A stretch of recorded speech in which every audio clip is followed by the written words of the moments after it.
Recite an episode from a TV show using MLA format. We got answers. Ask a librarian using our online chat reference service Ask Away. www.lib.sfu.ca.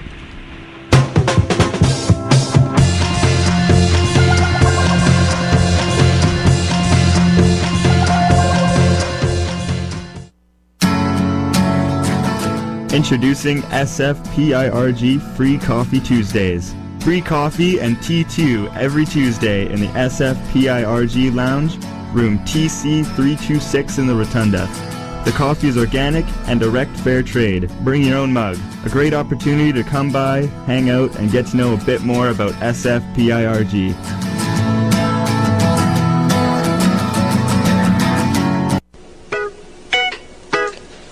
You're listening to CJSF 90.1 FM 93.9 Cable FM Burnaby, streaming online at www.cjsf.ca.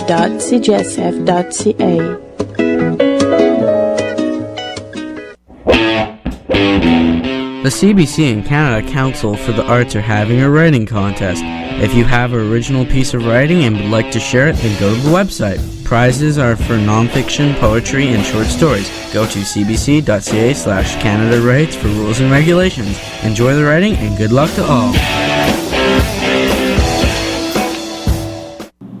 You're listening to Smitten by the Written here on CJSF 90.1 FM, 89.3 Cable FM, and online at www.cjsf.ca, as well as on TELUS HD channel 3706.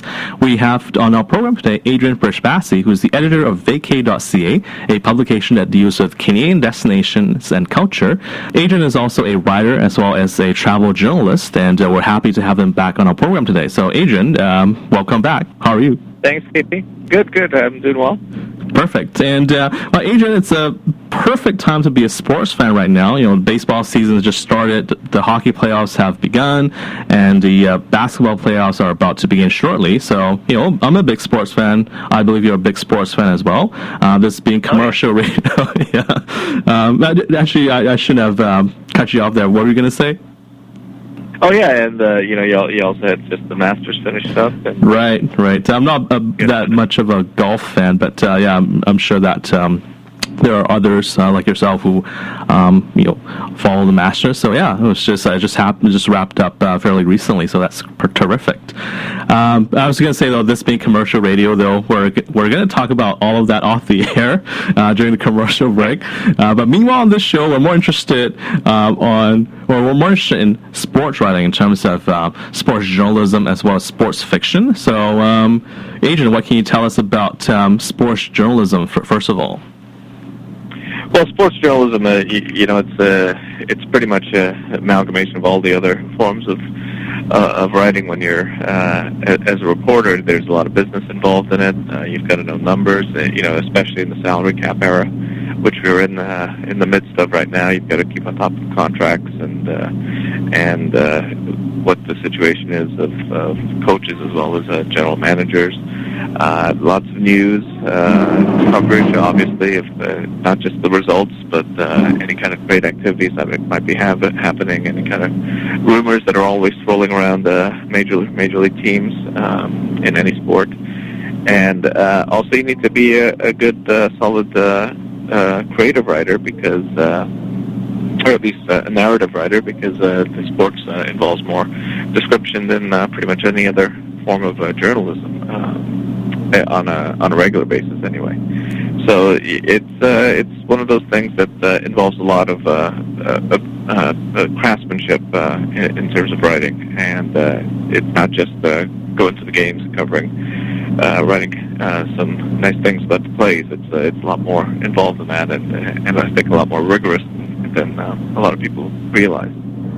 Now, Adrian, we should mention that, of course, you worked as a sports editor and a sports journalist for a long time. So nowadays, we have all kinds of blogs, all kinds of new publications that are out there online and all that. So it seems that as though that there are there's a lot more coverage of sports, like everywhere. Like every website you go to, they talk about sports. So how how does one distinguish themselves, from all the rest of the competition, so to speak?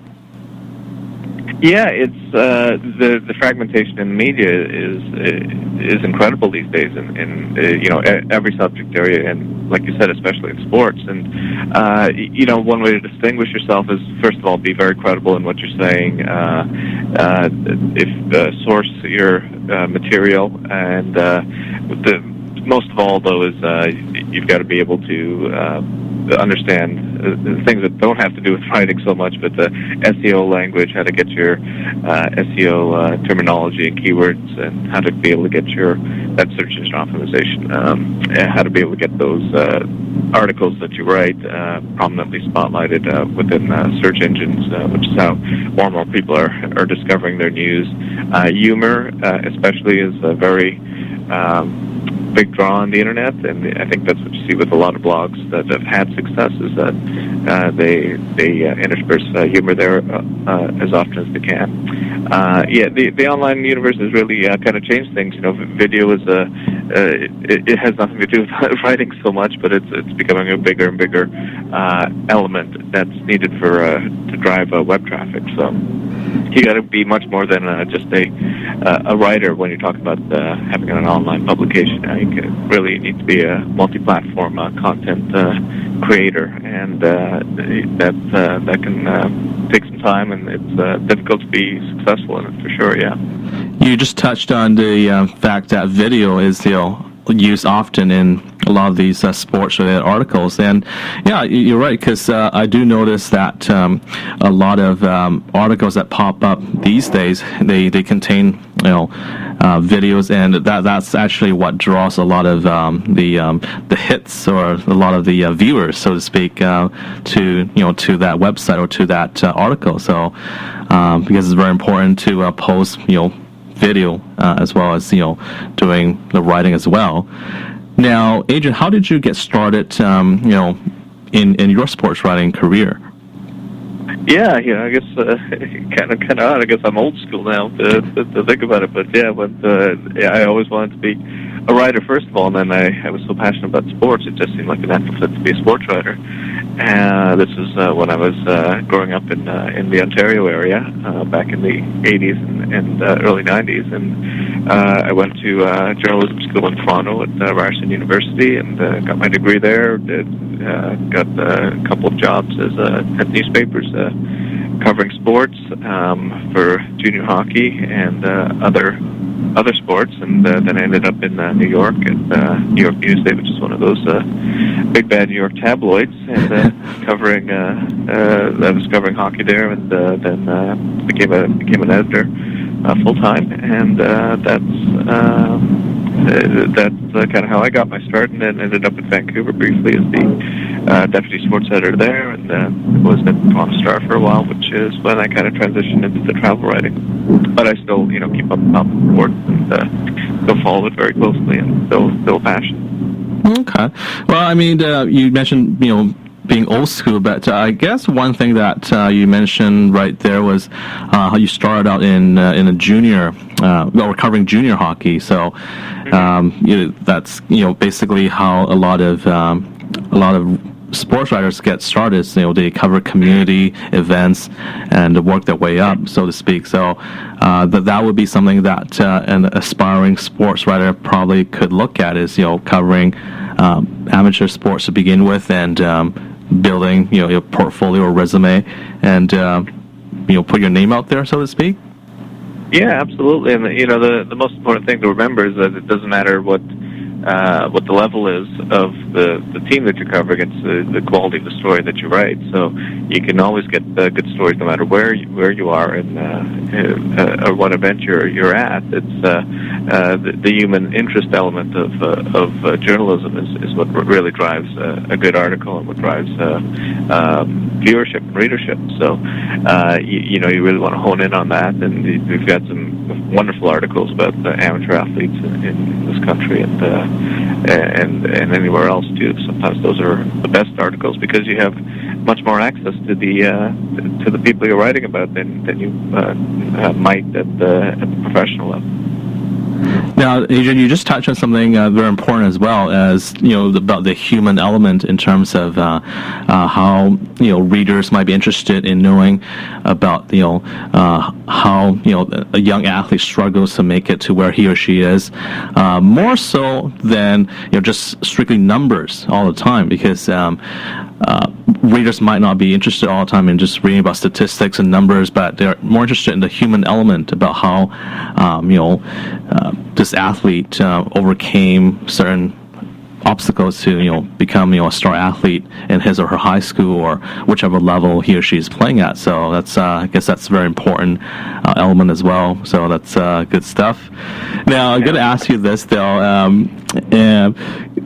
You mentioned this off the air a couple of times, but it isn't as glamorous as we think, though, like the job of chasing after athletes and covering sports. Can you elaborate more on that? It's a lot of times these athletes that the last people they want to see is a writer or someone holding a microphone who wants to find out more about either their lives or how they do what they do or why they botched up on a certain play. So, and just to clarify, we're talking about professional athletes right now. Yeah, professional athletes, right. Of course. But so some of the big time amateurs as well could be standoffish. But you got to. There's that element to it. There's also, more and more as newsroom and journalism staffs shrink, you have to see the other side where the public relations staff is increasing, and that just creates another obstacle to getting your stories sometimes if it's something you want to dig deeper into. A lot of times public relations people who are wonderful in most cases, but they're also there to work for their teams, and they'll be protectionist about how much information they might give someone access to. It's about developing relationships, and that's a positive thing to do in whatever line of work you're in. So, as a journalist, it's much more important because you have to develop sources, and they have to be able to trust that you're going to treat them at least fairly, and that should really be your goal when you're a reporter, is to be fair. But it's getting access can be difficult and can be increasingly difficult as people become more and more protective of the athletes and how much is out there about them, for sure. We're speaking with Adrian Brijbassi, writer and editor of Vacay.ca, publication that deals with Canadian destinations and culture.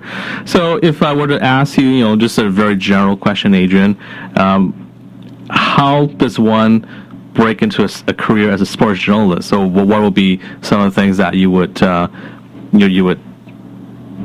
the person? Well, I think very early on, if it's something you want to do, is establish a blog. Make sure that you update it regularly. And the reason to do that early on is because it does take time to build up a user base. It takes time to get indexed on search engines. So you want to, if you're going to pursue this as a career, you do need training. So at the time when you enter a journalism program, whether it's if in Vancouver, BCIT has one, Vancouver Community College, I believe, has one. I know Langar has a terrific one, and so does UBC. So if you're got your mindset on that is make sure you get the proper training and get your work out there. Because of the internet and blogs, you're able to be your own publisher now, so you don't necessarily need someone else to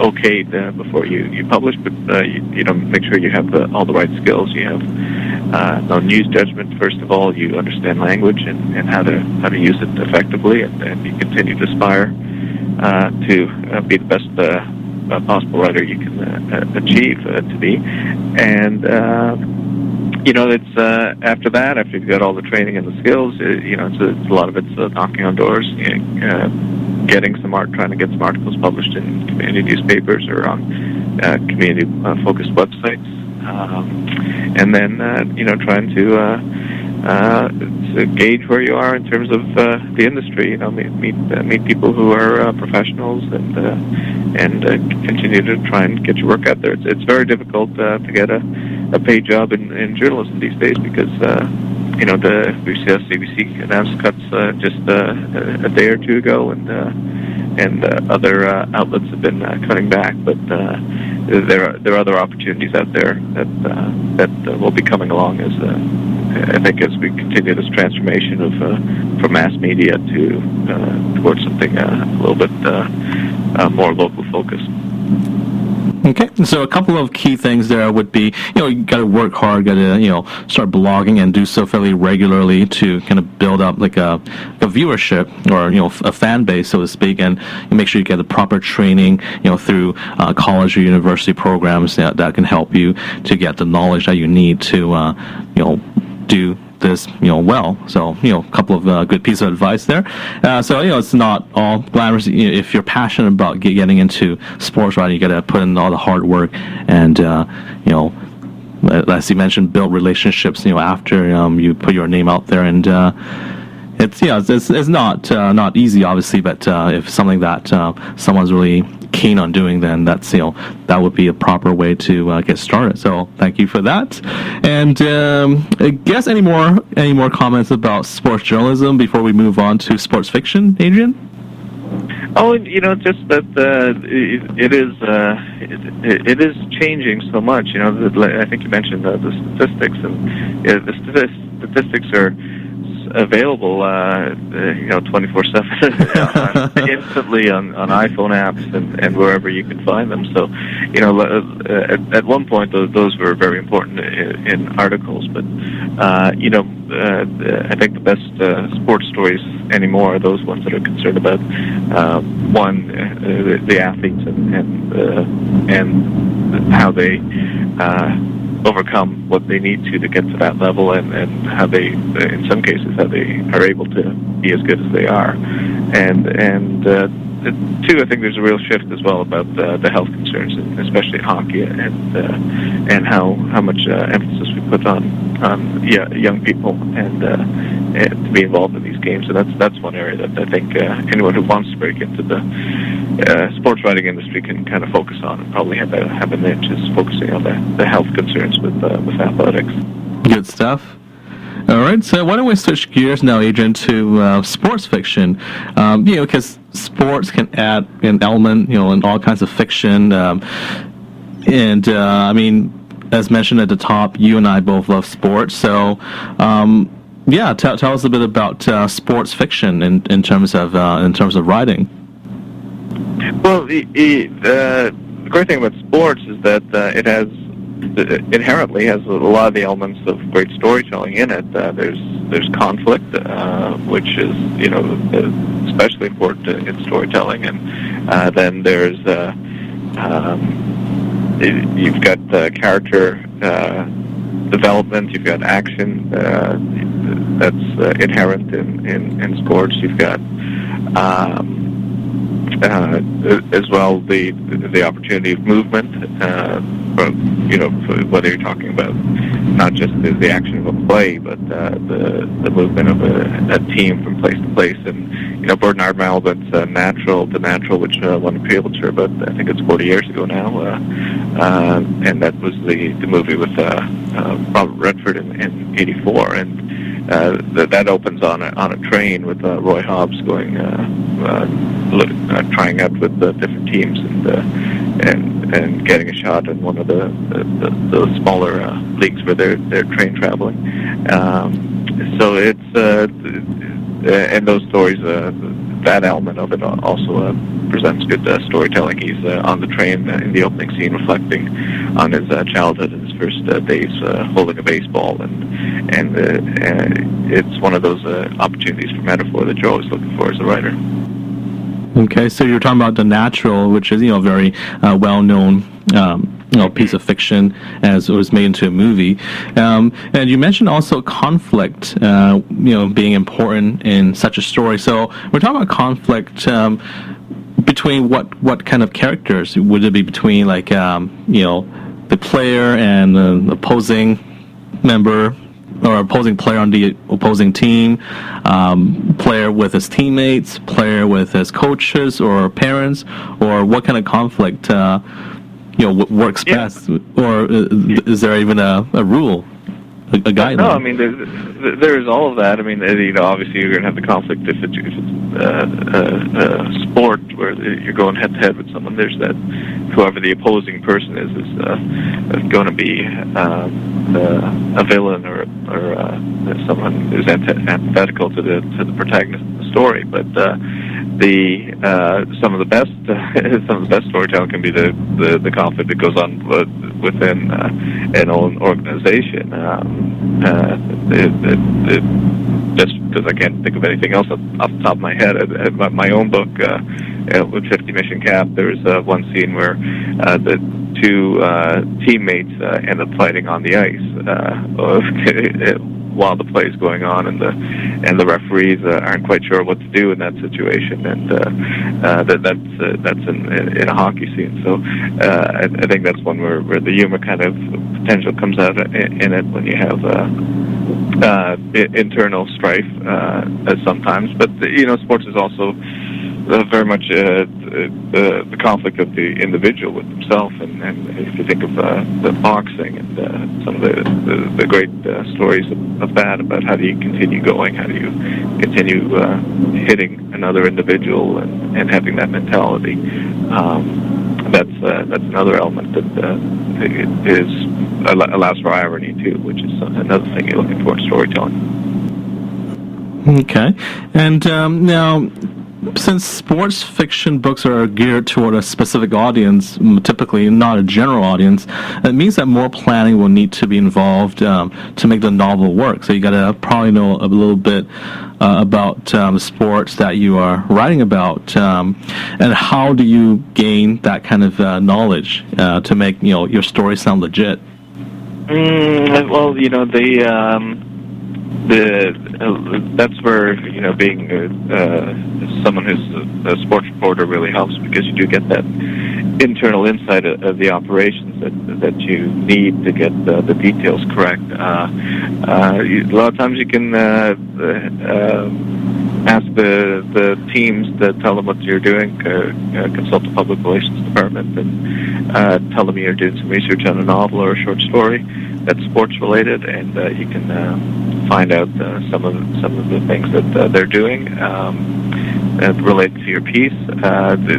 Obviously, just knowing the subject, I think sports fans have kind of an innate understanding after a while of the games and how they operate and how to describe a play properly. I think that's one thing that's important. I have read some sports books written by very good writers, but not necessarily strong sports fans or hockey fans. In a couple of cases I'm thinking of, and you could tell where they described the play in a way that may not have been. It may have been misleading in terms of what would have actually happened in that kind of situation. So, it's one of those things where you have to have the whole package. You have to be able to be a good storyteller as well as really understanding the description of what's happening on the field or on the ice. Good stuff. I got to tell you this story here right now. I mean, last summer I worked for a minor league baseball team, and when they found out that I'm a writer as well, they were reluctant to hire me initially, and finally they laid down the rules. When they did hire me, they told me I was prohibited from using anything that happened at the ballpark for any kind of a book or story I'm writing. So that was a conflict of interest. It was a conflict of interest because I was actually working for the baseball team. So I couldn't use any of limitation on that. Yeah, so for me, someday if I were to write a novel dealing with baseball, I got to use go with things that come from news articles. Well, yeah, you'd be very careful about how you characterize where you found your information. Yeah. Right. But yeah, I mean, it is like you said, important to approach a sports team and just tell them what you're doing and be honest about the fact that you're trying to write a novel. You like to get some kind of knowledge of how certain things work within the organization. And yeah, I'll give you an example. I was working on a story at one point when I was living in New York on a physiotherapist for a professional sports team, and I asked one of the teams if I could come in and talk to their physiotherapist, and they were more than happy to have me do that. But it was the understanding it was a fiction piece. It wasn't for a news report. So I think most times they're much more actually open to a fiction writer than to a journalist, as long as you make it clear what the information you're gathering is for. Right. Okay. Now, you just mentioned earlier as well, Adrian, about how should I put it? It's about using proper lingo, or understanding how the sports works, because you might have situations where a writer probably does not know as much about the sports that they're trying to write about, a play that should have gone a certain way when they described it in a different way. So how important is it to apply poetry techniques to kind of breathe life into your prose, so to speak? Like, how important is it to use alliteration, metaphor, and other literary devices to make your sentences sing and dance, so to speak, in terms of that, versus trying to cover more of the action and make it... Well, it needs to be, equally as important. It's those kind of literary tools are all make your work stand out, all make the story engaging and compelling to continue through for 250, 300 pages, however long the book might be. You need to hold people's attention throughout that time, and using great, deep, beautiful language is one way to do that. And the books like The Natural, like Catcher in the Rye, which has a baseball aspect to it as well. Some of Roy McGregor's novels.